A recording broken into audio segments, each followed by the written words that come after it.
महाकारुणिक भगवान बुद्ध, भगवंतांचा पवित्र सद्धम्म, सद्धम्माचा प्रचारक पूजनीय भिक्खू संघ या तीन रत्नांना प्रथमतः त्रिवार अभिवादन करतो। ज्यांच्या महान त्याग प्रभावामुळे या भारतभूमीला बुद्धभूमीचे रूप प्राप्त झालं, असे बौद्ध धम्माचे पुनरुद्धारक बोधिसत्व डॉक्टर बाबासाहेब आंबेडकर यांच्या समग्र धम्मक्रांतीमध्ये सदैव समर्पित राहून आजच्या या मंगलमय प्रसंगी या ठिकाणी उपस्थित आपण सर्व निकुंभ परिवारातील आपण सर्व मित्रमंडळी, नातेवाईक, सर्वप्रथम मी आपल्या सर्वांप्रती मंगलकामना अर्पण करतो। आज एका विशेष निमित्ताने आपण या ठिकाणी जमलेले आहोत। आपल्या मातोश्री स्मृतिशेष रजनीताई निकुंभ यांचा पुण्यानुमोदन संस्कार आपण या ठिकाणी संपन्न करीत आहोत। पुण्यानुमोदन संस्कार हा मानवी जीवनामध्ये अतिशय महत्त्वाचा संस्कार आहे। पुण्य करणे आणि त्या पुण्याचं अनुमोदन करणे यालाच पुण्यानुमोदन करणे किंवा पुण्यानुमोदन संस्कार असं म्हणतात। तर ज्या वेळेस आपण एखाद्या स्मृतिशेष व्यक्तीच्या स्मृतिप्रीत्यर्थ अशा प्रकारचा पुण्यानुमोदन संस्कार संपन्न करतो, तर त्यामागची काही भावना आहे, त्यामागची ह्या सर्व संस्कारामागची एक विशेष भावना आहे। ही भावना काय आहे ती आपल्याला समजली पाहिजे। हे जे काही आपण करत आहोत हे काय करतोय, हे सर्व केल्यानंतर याचा आपल्याला काय लाभ प्राप्त होईल हे सुद्धा आपल्याला सर्वांना समजलं पाहिजे। मग ज्यावेळेस आपण पुण्यानुमोदन हा शब्दप्रयोग वापरतो, पुण्यानुमोदन की आपण या ठिकाणी पुण्यानुमोदन करत आहोत, तर कोणतं पुण्य आपण या ठिकाणी केलं आणि जे पुण्य आपण केलं ते खरंच पुण्य आहे का, आणि ते जे काही पुण्य आहे त्याचं अनुमोदन आपण कसं करावं की जेणेकरून त्या पुण्याच्या अनुमोदनाचा म्हणजे पुण्यानुमोदनाचा लाभ सुख आपल्याला प्राप्त होईल। तर ज्यावेळेस आपण पुण्यानुमोदन संस्काराला सुरुवात केली, तर या ठिकाणी भंतेजींनी सांगितलं की आपल्याला पुण्य अर्पण करायचं आहे, पुण्य करायचं आहे की नाही। तर काय आपण पुण्य केलं, जसं आपण बघा या ठिकाणी वंदना म्हणतो भगवान बुद्धांची, आहे की नाही। भगवान बुद्धांची आपण वंदना म्हणतो, पूजा वंदना म्हणतो, आणि पूजेमध्ये म्हणतो वन्न गंध गुणोपेतं एतं कुसुम संतती पूजयामी मुनिंदस्स सिरिपाद सरोरुहे। बरोबर, वन्न गंध गुणोपेतं म्हणजे हे जे फूल आहे वन्न गंध गुणोपेतं आहे, वर्ण आणि गंधाने फूल युक्त आहे। वन्न गंध गुणोपेतं एतं कुसुम संतती, ह्या फुलाने मी पूजा करीत आहे। पूजयामी मुनिंदस्स सिरिपाद सरोरुहे, पूजयामी मुनिंदस्स, हे जे मुनिवर आहेत, कोण, साक्षात भगवान बुद्ध। पूजयामी, मी यांची पूजा करते, कशी, सिरिपाद, सिरिपाद म्हणजे श्रीपाद, श्री शब्द जो आहे ना आपण म्हणतो श्री, तर श्री शब्द हा बौद्ध धर्मामध्ये पण आहे।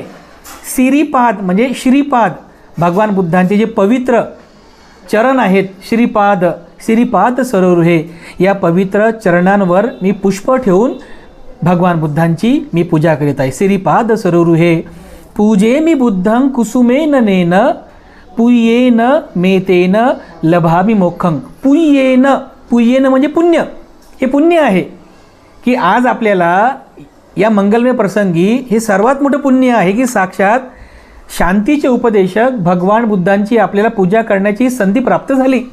हे मोठं पुण्य नाही का। मग जेव्हा आपण अनुमोदन करतो पुय्येन मेतेन लभामि मोक्षं, हे जे पुण्यकर्म मी अर्जित केलेलं आहे, पुय्येन मेतेन लभामि मोक्षं, मला या पुण्यकर्माने मोक्षाची प्राप्ती व्हावी। मोक्षाची प्राप्ती म्हणजे काय, जीवनातील जे सर्वश्रेष्ठ सुख भगवान बुद्धांनी सांगितलेलं आहे, ज्याला निब्बाण असं म्हणतात, म्हणजे या जिवंतपणीच हे मानवी मन राग द्वेष आणि मोह मुक्त होतं, विकारमुक्त होतं, निष्कलंकित होतं। ती जी मनाची सुखाची अवस्था आहे त्याला निब्बाण असं म्हटलेलं आहे।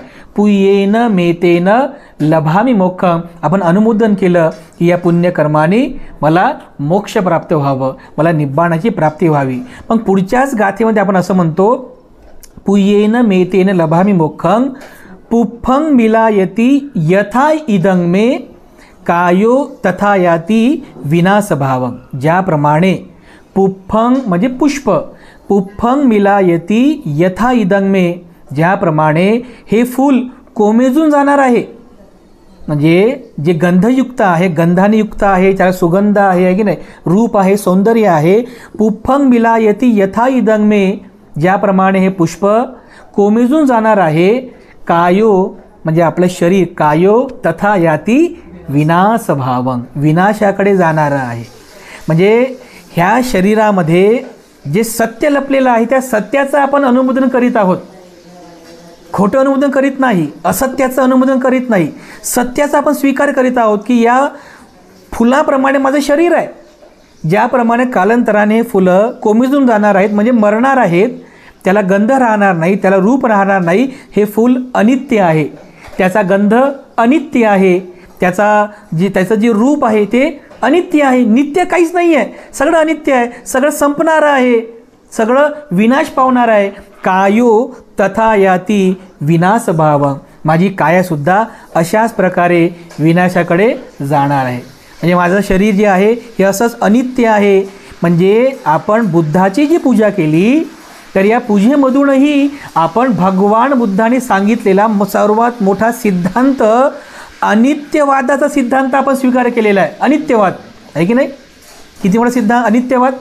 बौद्ध धर्माचं सर्वात मोठा जो तत्वज्ञान आहे, सिद्धांत आहे, अनित्यवादाचा सिद्धांत, की या जीवनामध्ये सर्व अनित्य आहे, सर्व संस्कार अनित्य आहेत, अगदी हे शरीरसुद्धा अनित्य आहे. तर ज्या वेळेस मी या तथागतांची पूजा केली तर या पूजेमधून जे पुण्य आपण अर्जित केलं, या पुण्याचं आपण अनुमोदन करीत आहोत की मी अनित्य आहे, माझं शरीर अनित्य आहे. म्हणजे सत्याचं आपण अनुमोदन केलं. बरोबर आहे की नाही, आपण सत्याचं अनुमोदन केलं. या सत्याला कोणी नाकारू शकत नाही.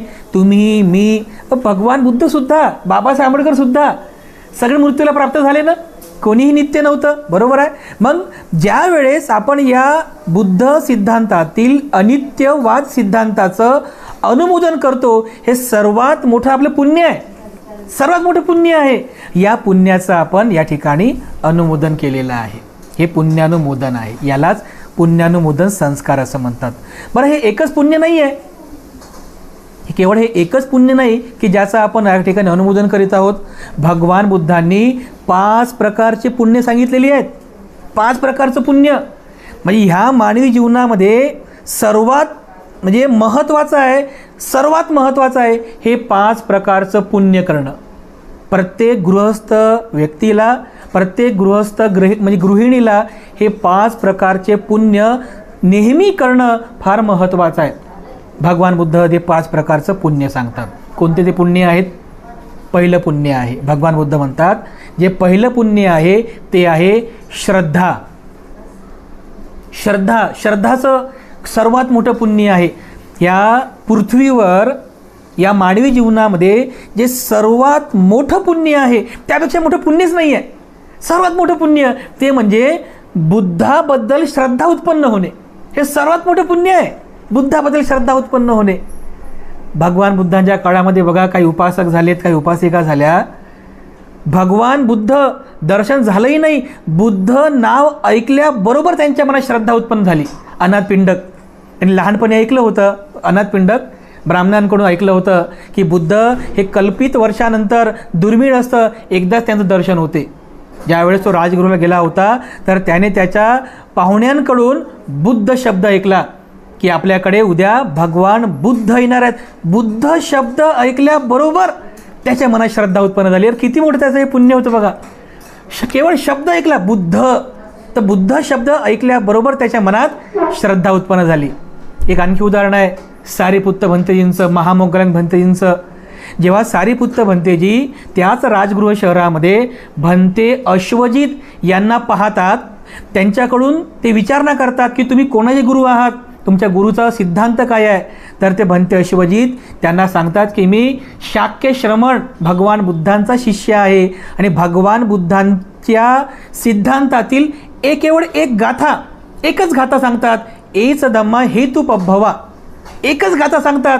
केवळ भगवान बुद्धांचा धम्म ते तत्वज्ञान ऐकल्याबरोबर सारीपुत्तच्या मनामध्ये सुद्धा अनंत अमर्याद श्रद्धा उत्पन्न होते. म्हणजे बघा, केवळ बुद्धाचं नाव ऐकल्याबरोबर श्रद्धा उत्पन्न होते.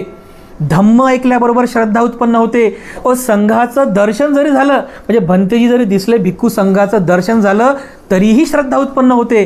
फार मोठं पुण्य आहे, फार मोठं पुण्य आहे श्रद्धा उत्पन्न होणे. म्हणून भगवान बुद्ध म्हणतात की ह्या जीवनामध्ये बुद्धाबद्दल, धम्माबद्दल आणि संघाबद्दल श्रद्धा उत्पन्न होणे, मनामध्ये ती भावना उत्पन्न होणे, हे सर्वात मोठं पुण्य आहे. तर बघा, आज तुम्ही पुण्य केलं की नाही? आहे की नाही? आहातच. तुमची बुद्धाबद्दल श्रद्धा आहे, धम्माबद्दल तुमची श्रद्धा आहे. एवढ्या मान सन्मानाने तुम्ही भिक्खू संघाला या ठिकाणी बोलवलं, भिक्खू संघाबद्दल तुमची श्रद्धा आहे. आम्ही म्हणजे ज्यावेळेस आम्ही इथे आलोत ना, एक छोटीशी बालिका बघा, ती छोटीशी मुलगी, ती पण फूल घेऊन आमच्या पायाजवळ ती फुलं टाकत होती, स्वागत करत होती. आम्हाला फार बरं वाटलं. किती श्रद्धावान तुमचा परिवार आहे की नाही? म्हणजे तुम्ही म्हणजे फार श्रद्धावान आहात, हे यामधून म्हणजे प्रतीत होते आहे. तर अशा प्रकारे तुम्ही आज या पुण्यानुमोदनाच्या संस्कारामध्ये श्रद्धा हे पुण्य तुम्ही या ठिकाणी अनुमोदित केलेलं आहे. त्यानंतर भगवान बुद्ध म्हणतात, जे दुसरं पुण्य आहे ते आहे दान. दान कर्म करणे, दानाचं सुद्धा सर्वात मोठं पुण्य आहे असं भगवान बुद्ध म्हणतात. आज तुम्ही या ठिकाणी दान कर्मसुद्धा करीत आहात की, कारण मानवी जीवनामध्ये दान अतिशय महत्त्वाचं आहे. का बरं? कशासाठी? दान म्हणजे हे त्यागाचं दुसरं नाव आहे, त्याग करणे.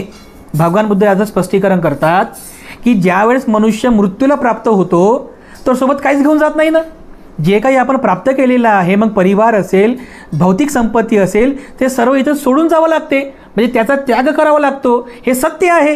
मग जर ह्या सर्वांचा त्याग करावाच लागतो, हे सत्य आहे, तर मग त्याग करण्याची भावना तुमच्या मनाला असली पाहिजे. सवय त्याग करणे म्हणजे सोडून देणे, त्याग करण्याची भावना असली पाहिजे ना.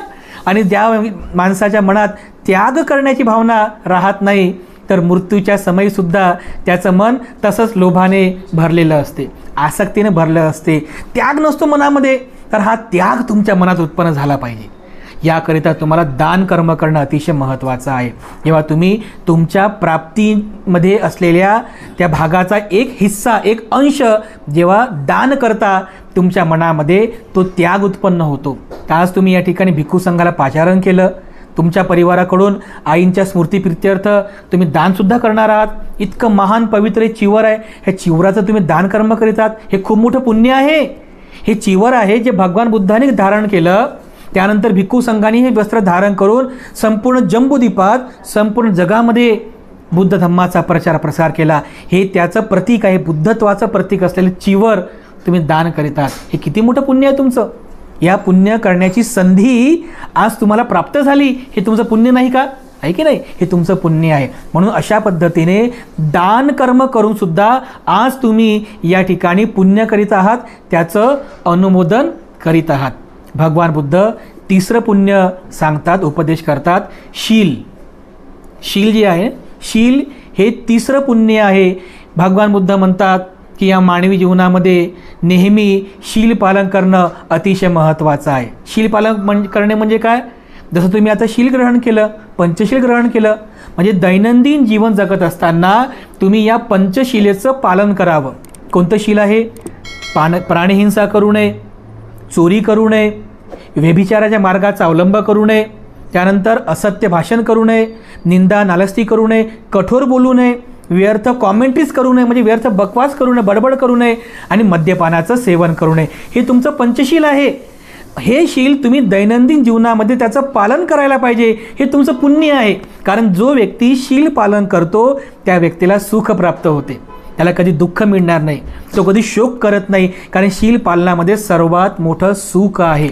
त्यामुळे तुमचे कर्म सुधारतात, तुमचं आचरण सुधारते. म्हणून भगवान बुद्ध म्हणतात की आपण आपल्या मानवी जीवनामध्ये हे तिसरं जे पुण्य आहे शील, या शीलाला नेहमी ग्रहण करावं, त्याचं पालन करावं, त्याचं आचरण करावं. यामध्ये सर्वांचं सुख आहे.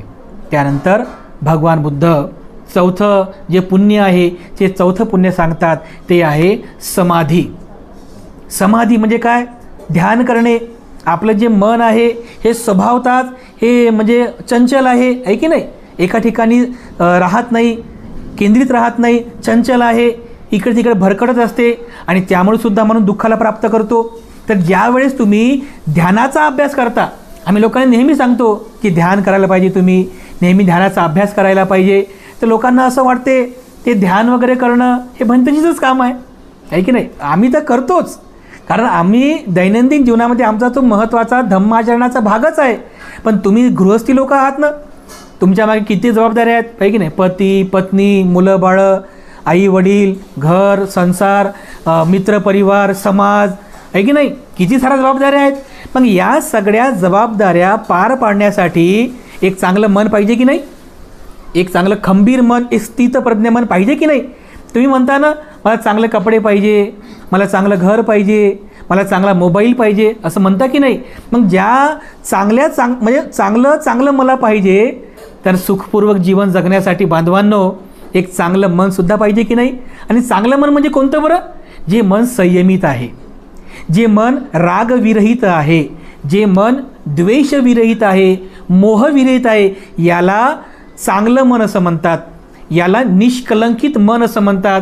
आणि असं जर चांगलं निष्कलंकित मन जर आपल्याला पाहिजे असेल तर ते घरी बसून होणार काय का? नाही.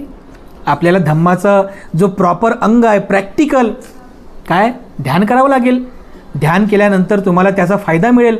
तर अशा आज अनेक ठिकाणी सेंटरसुद्धा आहेत आहे की नाही. तुम्हाला जवळच मुंबईला सेंटर आहे, इगतपुरीला पण सेंटर आहे की नाही. सगळ्या ठिकाणी सध्या सेंटरची निर्मिती झालेली आहे. तर किमान आपण ते 10 दिवसांचं शिबिर करायलाच पाहिजे. हे आमच्यासाठी नाही आहे, हे तुमच्या भल्यासाठी आहे. किमान 10 दिवसांचं शिबिर आपण करायलाच पाहिजे. रोज किमान 10-10 मिनिटाची आपण ध्यानाची प्रॅक्टिस करायलाच पाहिजे. हे म्हणजे तुमचं भलं आहे, तुमचं चांगलं होणार आहे.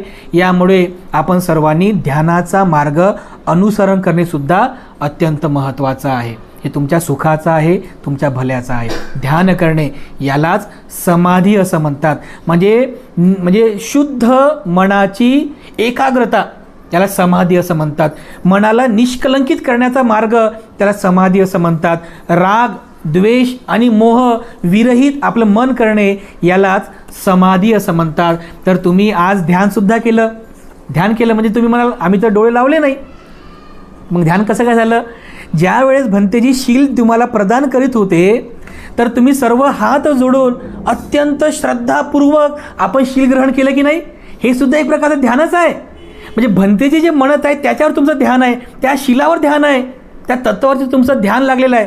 हे तुमचं ध्यानच आहे ना, आहे की नाही. पण जेवढ्या वेळापर्यंत तुम्ही ध्यान लावलं तेवढ्या वेळापर्यंत तुम्ही सुखाला अवस्थेला प्राप्त झाले, तुम्हाला सुख प्राप्त झालं. तर हे सुद्धा तुमचं ध्यान आहे. आज या धम्मसंस्कारामध्ये तुम्ही ध्यानसुद्धा केलेलं आहे, हे तुम्ही लक्षात घेतलं पाहिजे. म्हणजे समाधीचा काही क्षणासाठी का होईना पण समाधीचाही तुम्ही या ठिकाणी अभ्यास केलेला आहे. हे तुमचं सर्वात मोठं पुण्य आहे. आणि त्यानंतर भगवान बुद्ध 5वं महत्त्वाचं एक पुण्यकर्म सांगतात, ते म्हणजे मैत्रीचं पुण्य. मैत्री, मी अगोदरच तुम्हाला सांगितलं मैत्री भावना करणे किती महत्त्वाचं आहे. आपण आपल्या जीवनामध्ये आपल्या प्रियजनांबद्दल नेहमी चांगला भाव ठेवतोच. त्याचं भलं हो, त्याचं मंगल हो, आहे की नाही. चांगलं हो, त्याचं चांगलं हो. भगवान बुद्ध म्हणतात की आपण आपल्या वैर्यांबद्दलही म्हणजे अप्रिय लोकांबद्दलही मैत्री भावना करावी. म्हणजे सर्वांचं मंगल हो, प्रियजनांचं मंगल तर हो. हे अप्रियजन आहेत, वैरी आहेत की जे किंवा ज्यांच्याबद्दल आपल्या मनामध्ये द्वेष आहे त्यांचंही मंगल हो, त्यांचंही भलं हो, ते दुःखमुक्त हो. अशा प्रकारचा चांगला भाव ज्याला मैत्री भावना म्हणतात, फ्रेंडशिपनेस आपल्या मनामध्ये सदैव ठेवायला पाहिजे. बांधवांनो, जर आपण द्वेष भावना उत्पन्न केली तर यामुळे आपलं आयुष्य कमी होते. आपलं जे जीवन आयुष्य आहे ना, आयुमर्यादा, जर द्वेष केला, राग केला तर आपलं आयुष्य कमी होते. आपला वर्ण म्हणजे चेहऱ्यावरचं जे आनंद आहे, सुख आहे, हा वर्ण कमी होतो. त्यानंतर आपलं सुख कमी होते. कारण द्वेष असेल तर तो माणूस नाराज राहील, खिन्न राहील, उदास राहील, आहे की नाही. हे तुमचं दुःख आहे. हे दुःख झालं म्हणजे काय, तुमचं सुख संपलं, तुमचं आयुष्य कमी झालं. त्याच्यानंतर तुमचा वर्ण कमी झाला, तुमचं सुख कमी झालं आणि तुमचं बलसुद्धा कमी होते. शारीरिक आणि मानसिक बल हे दोन्ही बल कमी होतात. आणि म्हणून आपल्याला या चारही गोष्टींचा जर म्हणजे प्राप्त करायच्या असतील, आयुष्य, वर्ण, सुख आणि बल प्राप्त करायचं असेल तर तुम्ही नेहमी द्वेष भावनेपासून दूर राहून, विरत राहून मैत्री भावना करावी. हा सर्वोत्तम त्यावरचा मार्ग आहे. तेव्हा आज आपण मैत्री भावनेचं सूत्रसुद्धा या ठिकाणी पठन केलं. तुम्ही सर्वांनी मंगल मैत्री केली, हे सुद्धा तुम्हा सर्वांचं सर्वात मोठं पुण्य आहे. तर अशा प्रकारे हे जे 5 पुण्य भगवान बुद्धांनी सांगितलेले आहे, श्रद्धा, दान, शील, समाधी आणि मैत्री भावना, हे 5 पुण्य आहे. यालाच पंच पुण्य धर्म असं म्हणतात. 5 प्रकारचे पुण्य, पंचपुण्य धर्म. तर आपण सर्वांनी नेहमी आपल्या जीवनामध्ये या पंच पुण्य धर्मांना, या 5 पुण्य धर्मांना आपल्या जीवनामध्ये त्याचं आचरण करावं. आपल्या जीवनात त्याला म्हणजे त्याचं नेहमी आचरण करावं. यामध्ये सर्वांचं सुख आहे, सर्वांचं मंगल आहे. आज जेव्हा आपण आईंचा या ठिकाणी पुण्यानुमोदन संस्कार संपन्न करीत आहोत, तर आज आपण या ठिकाणी हे 5ही पुण्य केलेले आहेत. म्हणजे श्रद्धा पुण्य केलं आपण, त्यानंतर दानसुद्धा तुम्ही करत आहात, दानाचं पुण्य आपण केलं. शील तुम्ही ग्रहण केलं, शील पालन करीत आहात, तेही पुण्य केलं. त्यानंतर तुम्ही या ठिकाणी समाधीचा सुद्धा अभ्यास केला आणि या ठिकाणी तुम्ही मैत्री भावनासुद्धा अर्पण केली. तर या 5 महापुण्य कर्म अर्जित करून आपण आईंच्या पुण्यानुमोदनाला आपण या ठिकाणी अर्जित केलेलं आहे. आणि ज्या वेळेस एक व्यक्ती पुण्यकर्म करतो, तर तो पुण्यकर्म केल्यानंतर मनातून ती भावना व्यक्त करतो की मी जे काही पुण्यकर्म आज या ठिकाणी अर्जित केलेलं आहे, या पुण्यकर्माच्या बलाने, या पुण्यकर्माच्या प्रभावाने त्या मृत व्यक्तीच्या नामस्कंधाला आणि रूपस्कंधाला या निसर्गामध्ये सुगती प्राप्त हो, सद्गती प्राप्त हो, अशा प्रकारचा मंगलभाव आपण या ठिकाणी आपण अर्पण करीत असतो. तेव्हा या ठिकाणी स्मृतिशेष रजनीताई यांच्या पुण्यानुमोदन संस्काराच्या निमित्ताने जे जे काही पुण्य आपण आज या ठिकाणी अर्जित केलं, त्या सर्व पुण्यकर्माच्या बलाने आम्ही जे जे काही पुण्य या ठिकाणी केलेलं आहे, त्या सर्व पुण्यकर्माच्या बलाने स्मृतिशेष रजनीताई यांच्या मृत्यूपश्चात त्यांचे जे काही घटक आहेत, नाम आणि रूपस्कंध, या निसर्गामध्ये त्यांना, त्या घटकांना सुगती प्राप्त हो, अशा प्रकारची मंगल भावना, मंगल मैत्री मी या ठिकाणी अर्पण करतो. पुनश्च एकदा आपण सर्व निकुंभ परिवार आणि त्यांचा संपूर्ण परिवार, नातेवाईक, मित्रमंडळी, हितचिंतक, मी आपल्या सर्वांच्या प्रती या ठिकाणी मंगलकामना अर्पण करतो. अधिक न बोलता या ठिकाणी थांबतो. पुनश्च एकदा सर्वांबद्दल मंगलकामना अर्पण करून मी माझं धम्मप्रवचन या ठिकाणी समाप्त करतो. सर्वांचं मंगल हो, सर्वांचं मंगल हो.